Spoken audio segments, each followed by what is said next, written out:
Hello, I'm Seren and welcome to another one of these Arts Connections bite-sized workshops. Today we'll be doing painted pebbles. So I have a few samples I have made up. We have a cherry blossom tree. We have a very quick dotted mandala. We have a lovely intricate willow tree. I'll go a bit closer for that one. And some insects. As well as some lovely daisies, or chamomiles, as someone pointed out to me they kind of look like. Now, this is a very simple process and it's entirely up to you what you want to do. The insects are always the easiest, but we will be going over how to do a tree, how to do a bumblebee, how to do a flower. I'll just put those to the side. Now, as the base of the paint on the pebbles takes a while to dry, I've had to do blue Peter and gone, here's a few I've painted earlier. And so that's how you start. So when you're painting your pebbles, you want to pick a base colour. So for the daisies I've picked blue. For the bumblebee I've picked yellow. For the willow tree I've picked black. You can paint them on both sides, or you can go half and half. It's entirely up to you. So we'll start with one of the easy ones, the bumblebee. Now you're going to need some acrylic paint for this. Some paintbrush, some water and a paintbrush. So we have a yellow base. So we're going to create black stripes. So we're going to create one half semicircle with black paint for the head at one end.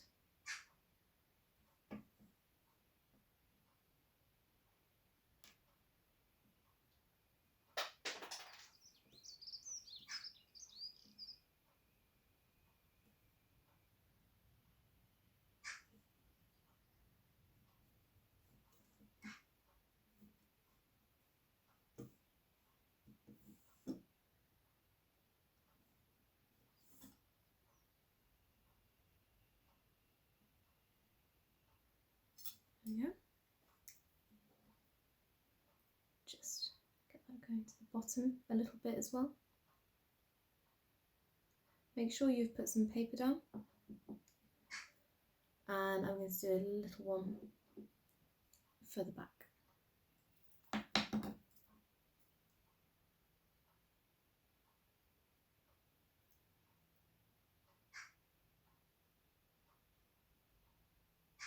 You're using a small paintbrush. You don't want your paint too thick at first because you will end up with excess, which creates blobby lines. So, especially black, it's not that a translucent colour, so you don't need it to put it on too thick. We have the top and the bottom. Now I'm just going to put some stripes down the middle.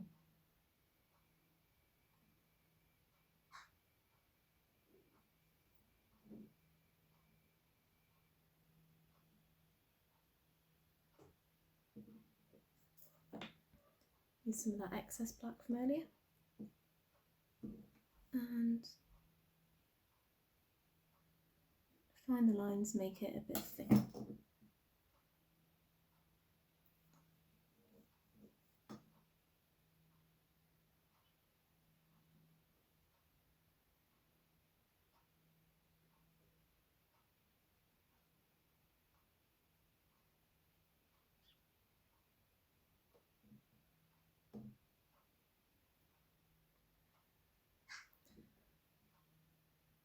Have a look at the edges and make sure they align quite nicely.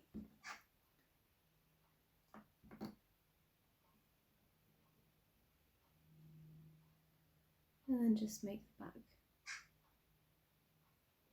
stripe equal width to the first one.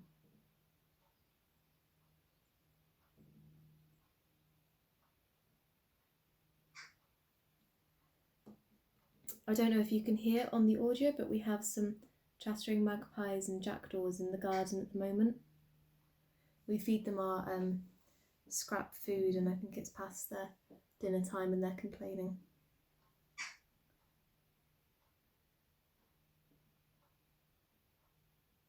Okay, so now that we have that, I'm just going to set that aside to dry. Give my paintbrush a wash.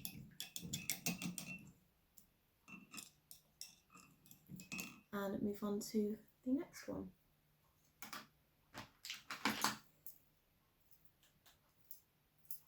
So we're going to be recreating the willow tree. So you need a black base, some brown and green and a bit of yellow paint. So I'm going to use light brown because it will show up best against the black. And if I just copy the pattern that I did earlier, that's easiest.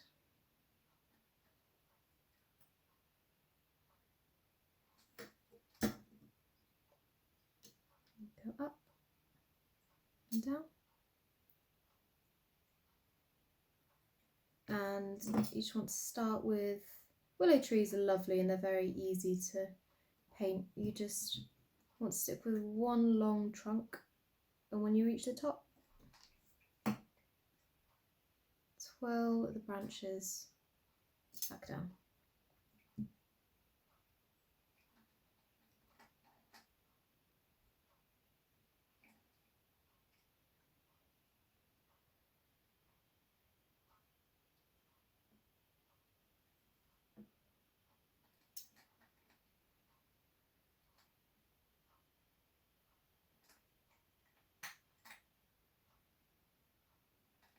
Okay, almost done with that one.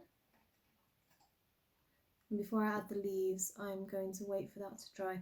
It's always best to do these in stages because otherwise you end up having mixed paint, and especially if you need to layer up the paint, which I might have to do for this tree. It's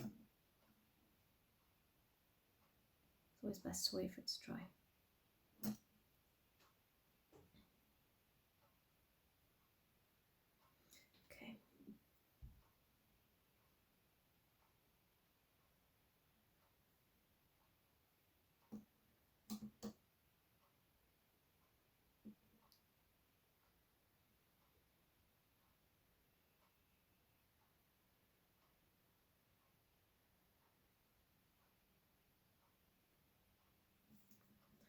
Okay, that's my base, and I'm just going to, it's quite shiny unfortunately, but I'm going to set that aside to dry so I can have, so I can put some more paint on it in a few minutes. Now while we have those two drying, I'm going to start on the lovely daisies or chamomile, it's up to you. So I'm going to take a yellow and another new paintbrush, and I'm going to make two big yellow or orange dots / circles on one end and one a bit closer to the bottom, so you have enough room to be able to paint the petals.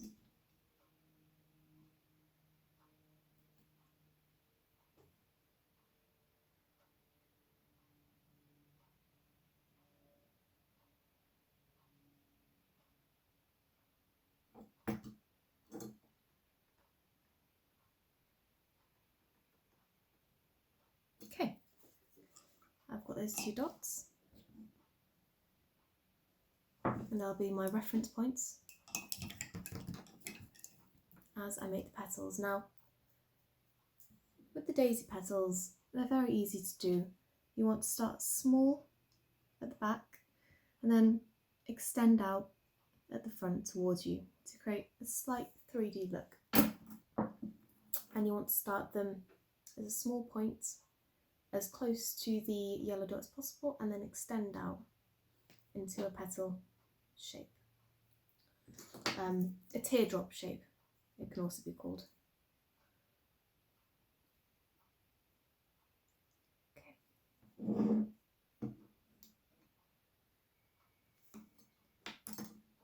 So I'll just quickly make one with this one you will have to go over the white paint if you want it to look quite thick. Unless you have extremely posh and good acrylic paints at home.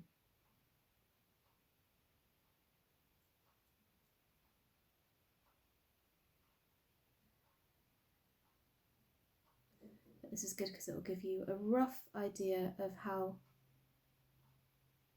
to do it.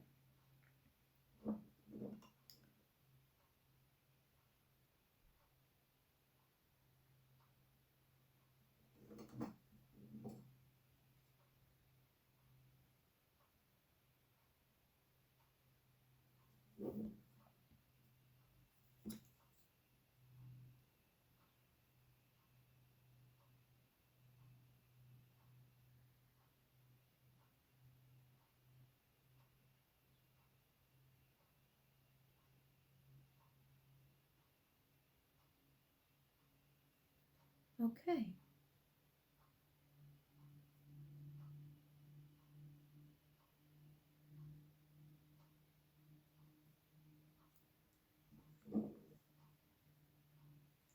Now that I've got one base petal on there, as you can see, it needs a bit thicker paint in some areas. I can look at the middle yellow dot and see if I need to make it any bigger. And just see where I might need to neaten up any edges. I'm just going to go on to the next daisy as well while I'm at it.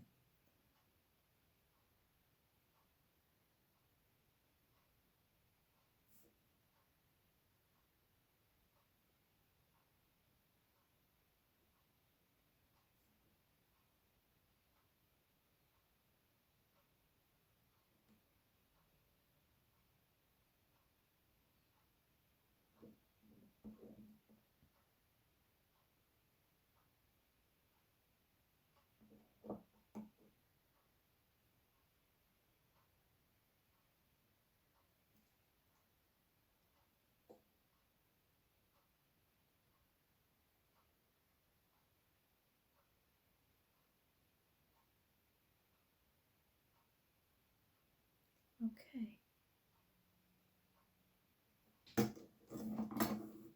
Now I don't know if you have been able to guess with all of these workshops, but when it comes to painting, I'm not that patient and I don't like waiting for it to dry before I have to carry on.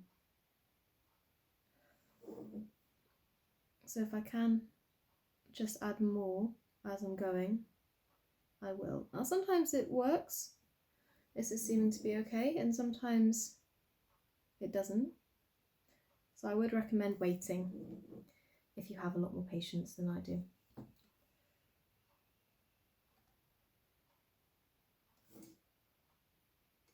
Okay, I'm just finishing off the petals.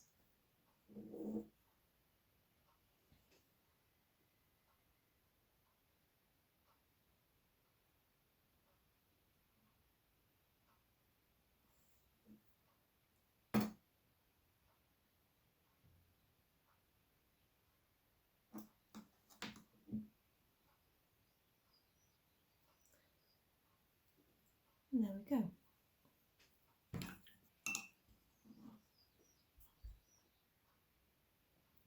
So I could have probably done with adding another petal into that area there, but I didn't leave myself enough gap.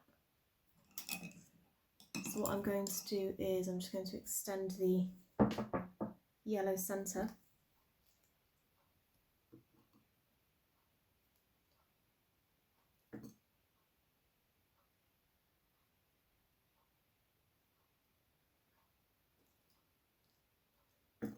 So it fits together a bit better.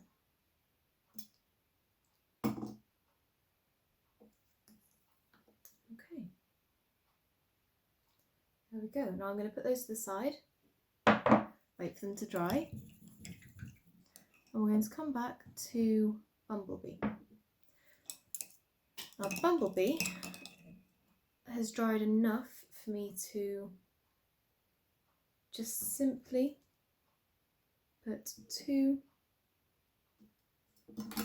dots of white in the middle of at the front.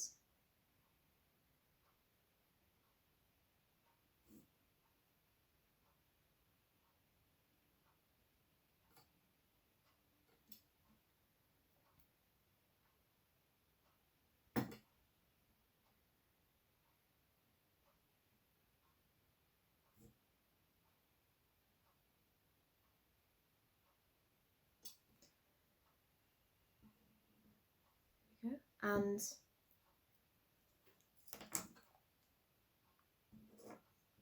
a bit of an antenna. On the first bumblebee, I had enough space where I could do the antennas black, and for this one, I'm going to do white.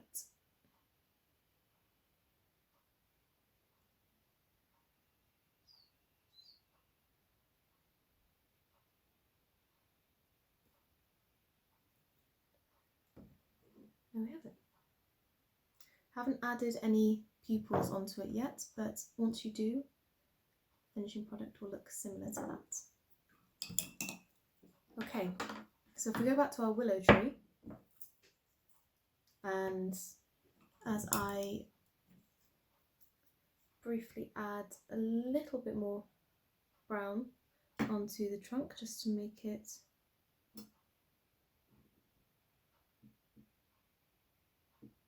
a bit bolder. This paint's a lot thicker than the others.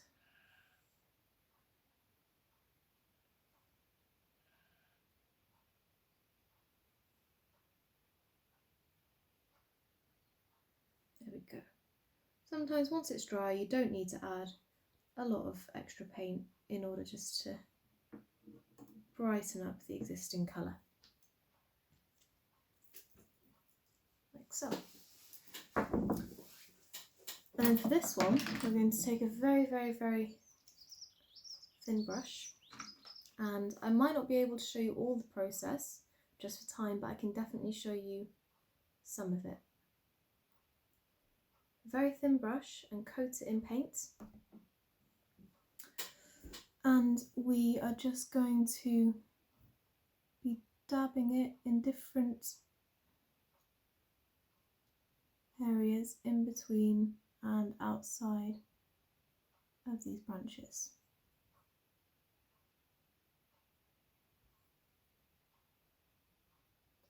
So small to medium dots.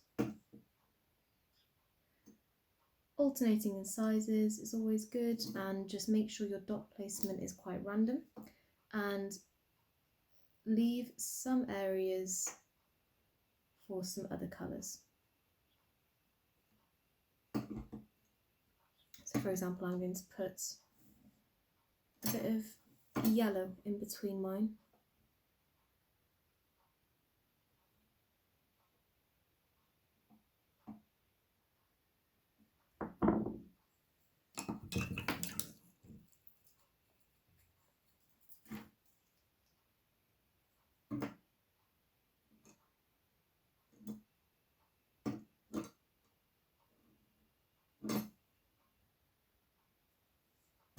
Just a small bit here and there just to bring it up a little bit, and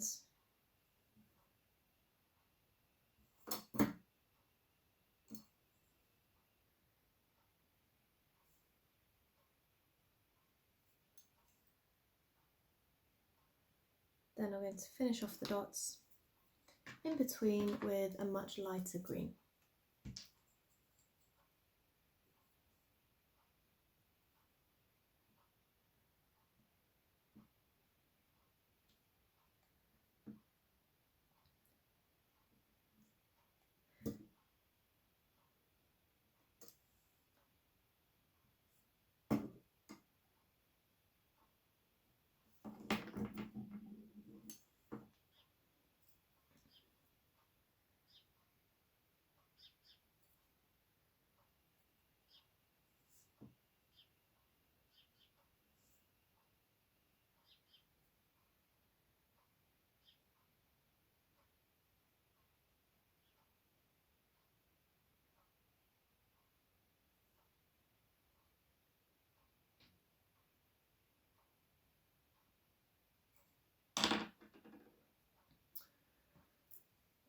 is 1/2 of my willow tree.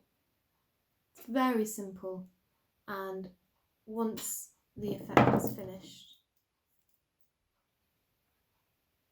it's very effective. Get as small of a brush as possible. Now my daisies are almost done, and if you can see on here, I've just added in some little bits of green stalks just to finish off, so I'm just going to do that now quickly. So one line of stalk coming from in between 2 petals of one daisy, and the same for the other. I'm going to put this one up going this way, and then small little leaves. Daisy leaves are quite thick, so you could just put quite a thick line with lots of smaller intricate lines coming off it for the leaves. And then you have a bit of blank space, possibly just a nice big leaf in there.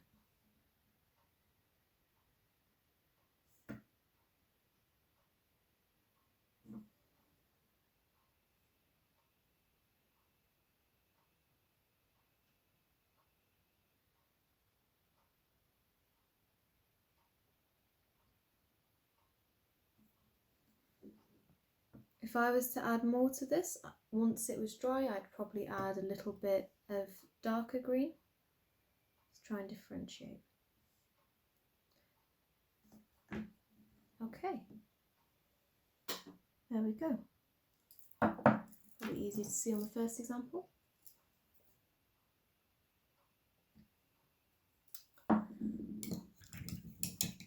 So there we have it. So that's how you make insect painted pebbles, and they're very easy.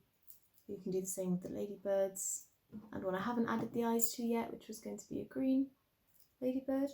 That's how you can do a willow tree and some lovely flowers. And if you did fancy creating something such as mandala, it is similar to the dot pattern you'll be doing for your willow tree. You start with 1 dot in the middle, and then just lots of dots going out in straight lines or possibly a spiral. Changing in the colours, getting the dots as close together as possible will make it look a lot more intricate. Thank you for watching, and I hope you've enjoyed, and I hope you enjoy making your painted pebbles.